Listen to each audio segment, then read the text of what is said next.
فكرة حلوة جدًا لو عندي بطاطس وكام قطعة بانيه، هاعمل بيهم أحلى صينية، في صينية هانزل بملح وفلفل أسمر وكمان زعتر وكمان عليهم بابريكا وبهارات فراخ وتوم باودر ومعلقتين زبادي كبار ومعلقة صلصة كبيرة وفصين أو 3 من الحبهان وكمان ورق لورا وأقلب كويس جدًا، يعني أخلي الخليط كله يمتزج مع بعضه وعليهم معلقة سمنة وحوالي معلقتين من الزيت وأقلب تاني.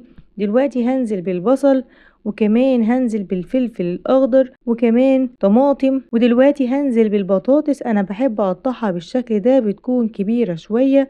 أنزل دلوقتي بقطع البانيه اللي عندي وأقلب كل الصينية كويس جدًا علشان التتبيلة تتوزع على كل مكونات الصينية. هانزل كمان بنص كوباية مَيّة وأغطي الصينية بورق فويل وأدخلها الفرن، وأول ما تخرج من الفرن ممكن أزود عليها جبنة موتزاريلا ودي اختيارية، وممكن كمان رشة نعناع. بصراحة التتبيلة تحفة وسهلة وفي دقايق والكل هيحبها. يلا جربوها، يلا لايك للفيديو واشتراك للقناة عشان هنزل بوصفات كلها جديدة.